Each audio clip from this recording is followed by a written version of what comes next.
Greetings from the Student Success Center. So today we'd like to make a short video to show you how to register for what we call co-requisite courses.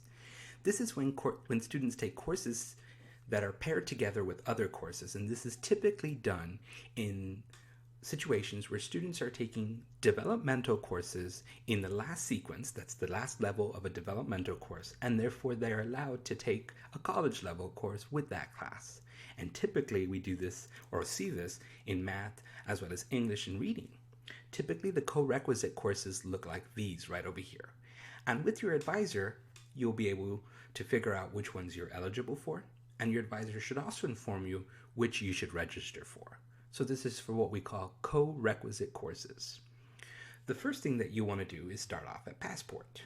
Again, if you don't know your credentials for Passport, you could contact our Passport Help Desk at passporthelpdesk@laredo.edu. Make sure that you use Microsoft Internet or Internet Explorer. If you don't do this, you might have a couple of technical difficulties, including having to access your user ID as well as your PIN. Your user ID is typically your Palomino ID, and your PIN, if it's your first time, is your date of birth in a 2-digit format for the month, day, and year. So let's go ahead and log into Passport.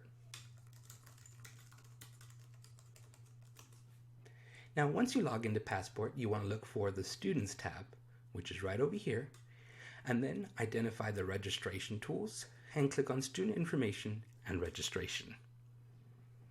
And once you do that, you'll see the following screen, and you want to look for the Student tab. Once you find the Student tab, click on Registration. And once again, your advisor will tell you which one of these you need to register for, and rather which one you're eligible for as well. So my advisor and I discussed that I would register for this pair of courses right here. This is Integrated Reading and Writing 0376 along with English 1301.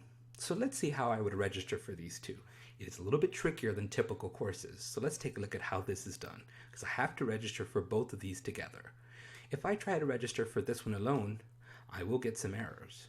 So let's look for Summer Session 1, if it is a paired course, that is, because you are allowed to take that course by itself.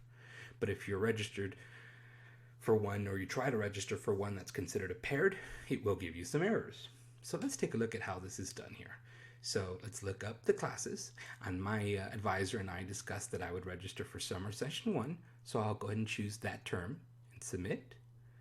And let's look for Integrated Reading and Writing. And you can see that on our schedule, 0376 Integrated Reading and Writing, we have two sections of Integrated Reading and Writing with Dr.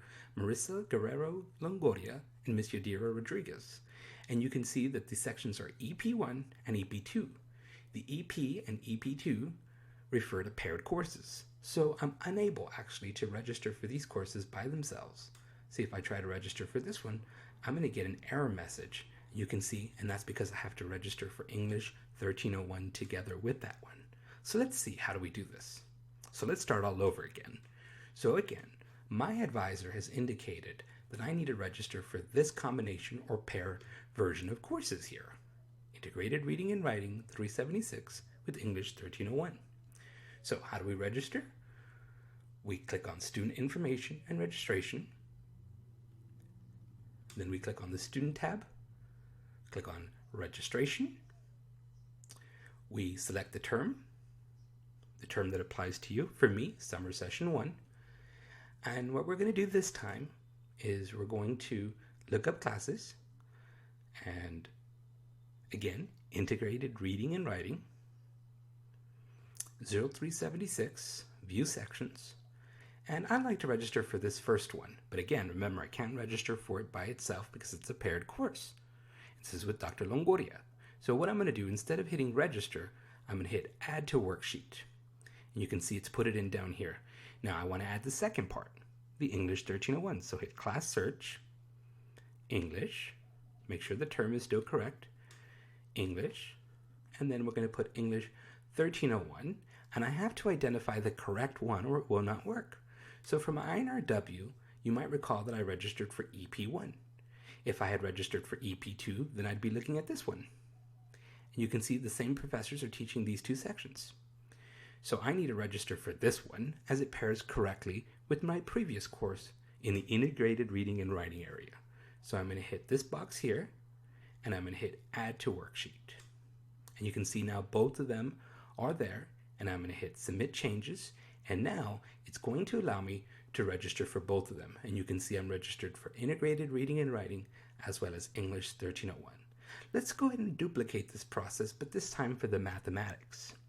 So in discussing with my advisor, I was made eligible and advised that I was eligible for Math 0314 and Math 1314. So let's register for this pair of courses here. So we come to the Student tab, Registration, look up classes, choose the correct term, and I'm gonna do this one for Summer 1. And then we'd come to Mathematics, Course Search. Here is the 314 View Sections. There's one section available, so add to worksheet. And then it's added it below. Now let's look for the 1314, the college level math.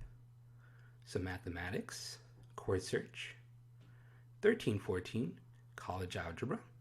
And here's that section, EP1, that goes with it. Add to worksheet. And then I can register for the course by hitting Submit Changes. But I'm going to drop these two for my purposes so that you can see this is also how you drop courses. And then I'm going to go ahead and hit Submit Changes so that I can change from those two to these two. And as you can see, I'm now registered for the math courses instead. So this is how you register for co-requisite courses. We hope that this video has been helpful. And from all of us at the Student Success Center, thank you for your time, and we look forward to meeting your advising needs. Thank you and best wishes.